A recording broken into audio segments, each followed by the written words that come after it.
বন্ধুরা, অশোকনগর গোলবাজারে ইলিশ মাছের সেরা সস্তা দাম এই কারণেই। এই মাছটা আপনারা যেটা দেখছেন 1 কেজি 200 ওজনের মাছ। এই মাছের কেজিটা অন্ততপক্ষে যে কোনো জায়গায় যাবেন 1200-1400 টাকার নিচে দেবে না, কিন্তু অশোকনগর গোলবাজারে মাত্র 700 টাকা কেজি জরে এই মাছটা বিক্রি হয়েছে। 700 টাকা কেজিতে এই মাছটা বিক্রি হয়েছে। তো 12 গ্রামের দাম 70 দুগুণে 140 টাকা, মানে 840 টাকা এই টোটাল মাছটা একজন কিনেছেন। তো মাছটাকে ছাড়ানো হচ্ছে, ছাড়ানোর পরে এটা কাটবে। তো দাদা ছাড়াচ্ছে, খুব ভালো করে ছাড়িয়ে নিচ্ছে। ইলিশ মাছ মাছের রাজা, আমরা সকলেই জানি। স্বাদে এবং গন্ধটাই আলাদা একটা মানে অনুভূতি আনে মানুষের মধ্যে। তো মাছটা নিয়ে যাচ্ছে, এবার কাটবে। এই যে দুই দিদিরা আছে, এনারা নিয়েছেন, মাছটা কাটছেন। সাধারণত 1 কেজি মাছ থেকে 10 থেকে 12 পিস করা হয়। 10 থেকে 12 পিস, দেখি কত পিস হয়। টাটকা মাছ, একদম তাজা, রক্ত বেরোচ্ছে। তো মাথাটা আগে ফেলে নিচ্ছে, মাথাটা ফেলে 2 পিস হলো।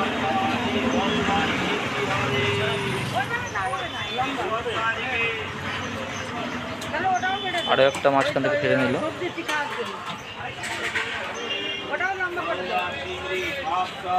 কানকোটা ফেলে দিল।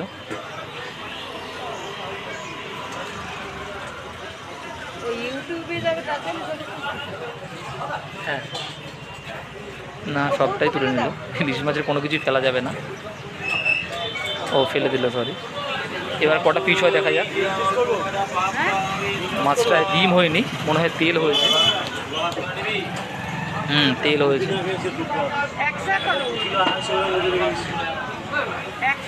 তো টাকা বের করবে, কটা টাকা বের করে দেখা যাক।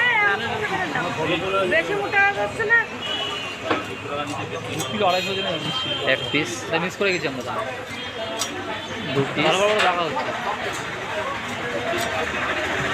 3 পিস, 4 পিস,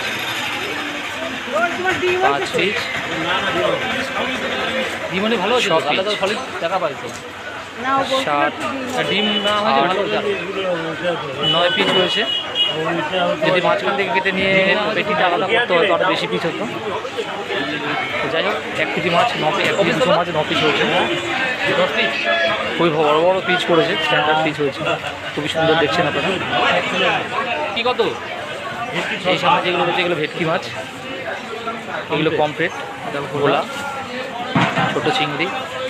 আর এগুলো ইলিশ, এগুলো 500-600 ওজনের ইলিশ। জ্যান্ত কাতলা মাছ, জ্যান্ত কাতলা এখন নড়ছে, দেখতে পাচ্ছেন। কাতলা মাছ আজ তো 150 টাকা কেজি, 200 টাকা কেজি। ভালো গলদা চিংড়ি আছে, চলবে। আর যদি গোটা নেন শুধুমাত্র মাছটা মাথা বাদ দিয়ে, তাহলে সেক্ষেত্রে 250 টাকা কেজি। ভোলা মাছ, আরও কাতলা মাছ, ছোটো ইলিশ 300, 350, 400 ওজন। বড়ও আছে 600-700।